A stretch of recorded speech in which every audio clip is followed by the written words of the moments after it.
अस्सलाम वालेकुम dear students, उम्मीद है आप सब खैरियत से हैं। अकाउंटिंग की सीरीज़ का एक छोटा सा टॉपिक है लेकिन इम्पोर्टेंट है इंटरव्यूज़ के पॉइंट ऑफ व्यू से कि अक्सर जो कॉमर्स और अकाउंटिंग के जो स्टूडेंट्स हैं उनसे इंटरव्यू में क्वेश्चन कर लिया जाता है कि स्टेक होल्डर क्या होते हैं किसी कंपनी के, या बाज़ औक़ात कंपनी का नाम बताया जाता है और पूछा जाता है कि इसके स्टेक होल्डर्स बताएं क्या है। तो शेयर होल्डर और स्टेक होल्डर में कन्फ्यूजन हमेशा रहती है। कुछ लोग शेयर होल्डर को जो है वो स्टेक होल्डर तस्वुर करते हैं। काफ़ी हद तक तो ये बात ठीक है, लेकिन अगर स्टेक होल्डर की डेफिनेशन की बात की जाए तो इसे जवाब गलत होगा।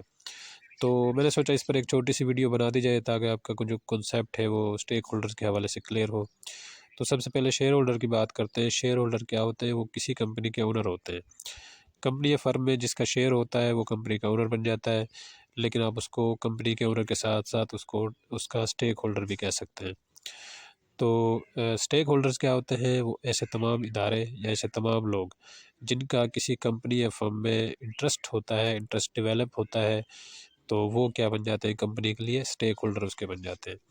इनकी जो एग्जांपल्स हैं वो मैंने तैयार की है। एग्जांपल देखने के बाद आपको स्टेक होल्डर का जो कॉन्सेप्ट है वो क्लियर हो जाएगा। तो एग्जांपल्स की तरफ चलते हैं नेक्स्ट स्लाइड में। ये स्टेक होल्डर है किसी कंपनी के। Number 1 share holders, number 2 investors, number 3 government tax authorities, number 4 employees. इसके अलावा और भी स्टेक होल्डर्स हो सकते हैं, लेकिन स्टेक होल्डर्स की डेफिनेशन अगर आपसे पूछी जाए तो आपने यही कहना है कि जो तमाम इदारे या ऐसे तमाम लोग जिनका कंपनी में किसी न किसी तरीके से एक इंटरेस्ट होता है वो क्या होते हैं कंपनी के लिए स्टेक होल्डर होते हैं। अच्छा, शेयर होल्डर की अगर बात की जाए तो जो शेयर होल्डर होते हैं वो कंपनी के प्रॉफिट या डिविडेंड की वजह से कंपनी के लिए स्टेक होल्डर है, क्योंकि कंपनी के प्रॉफिट या डिविडेंड पर उनकी नज़र होती है, और अगर प्रॉफिट ज़्यादा होगा तो उनको डिविडेंड भी ज़्यादा मिलेगा, उनकी अर्निंग ज़्यादा बढ़ जाती है। इस तरह जो है प्रॉफिट या डिविडेंड की वजह से कंपनी के अंदर उनका हमेशा एक इंटरेस्ट भी होता है, वो कंपनी के वैसे भी मालिक होते हैं। तो शेयर होल्डर प्रॉफिट या डिविडेंड की वजह से कंपनी के लिए क्या बन जाते हैं, उनके अंदर उनका एक इंटरेस्ट एक डेवलप होता है, और इंटरेस्ट डेवलप होने की वजह से कंपनी के लिए वो स्टेक होल्डर भी है। इन्वेस्टर्स क्या है? हाउ बिजनेस इज़ ग्रोइंग, के जो इन्वेस्ट कर रहे होते हैं पैसा कंपनी के अंदर, वो हमेशा यही देखते हैं कि कंपनी की ग्रोथ क्या है।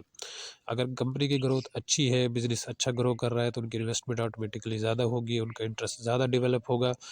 तो बिज़नेस की ग्रोथ के पॉइंट ऑफ व्यू से इन्वेस्टर्स का जो इंटरेस्ट है कंपनी के अंदर होना, इस बात का सबूत है कि वो कंपनी के लिए क्या है, स्टेक होल्डर्स है। इसी तरह जो है वो गवर्नमेंट टैक्स अथॉरिटीज़ की अगर बात की जाए तो ये भी कंपनी के ऊपर नज़र रखते हैं। इनका भी कंपनी के साथ एक लिंक होता है, एक ताल्लुक़ होता है। किस हवाले से? क्योंकि उन्होंने इनकम टैक्स जो है वो उनका कलेक्ट करना होता है। नंबर 2 जीएसटी कलेक्ट करना होता है। नंबर 3 जो है टैक्स असेसमेंट उनका काम होता है। तो किसी कंपनी या फर्म की जो टैक्स असेसमेंट के लिहाज से उनका जो ताल्लुक़ बनना है उस कंपनी के साथ, तो ये क्या कहलाएँगे? ये भी कंपनी के लिए स्टेक होल्डर्स कहलाएँगे। इसी तरह एम्प्लॉइज़ जो है वो कंपनी के अंदर जो काम कर रहे होते हैं फर्म के अंदर, तो वो ज़ाहिर-सी बात उनको सैलरी वहीं से मिलनी होती है, या उनको बोनसेस वहीं से मिलने होते हैं, या प्रमोशंस वहीं से मिलनी होती है। तो इन तीनों चीज़ों की वजह से सैलरी, प्रमोशन या बोनसेस की वजह से एम्प्लॉइज़ का हमेशा इंटरेस्ट रहता है कंपनी के अंदर। तो इन तीनों चीज़ों की वजह से वो भी कंपनी के लिए क्या होंगे, स्टेक होल्डर्स होंगे। तो शेयर होल्डर जो है वो कंपनी के स्टेक होल्डर होते हैं, जबकि तमाम स्टेक होल्डर जो होते हैं कंपनी के शेयर होल्डर नहीं है। अगर आप यहाँ पर चारों की एग्जांपल देखें तो नंबर 1 शेयर होल्डर है, ये तो कंपनी के ओनर है लेकिन स्टेक होल्डर भी है।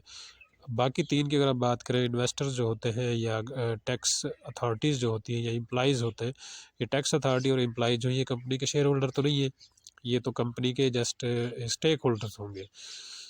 तो ये इसका स्टेक होल्डर्स के हवाले से एक छोटा-सा कॉन्सेप्ट था। उम्मीद है आपको क्लियर हो गया होगा। अगर आप चैनल पर न्यू हैं तो चैनल हमारा सब्सक्राइब करें और बेल आइकन को प्रेस करें, ताकि अकाउंटिंग की सीरीज़ या कॉमर्स की जो भी हम सीरीज़ बना रहे हैं वो आप तक अप्रोचेबल हो और आपके बेसिक कॉन्सेप्ट जो है वो क्लियर हो। Thank you.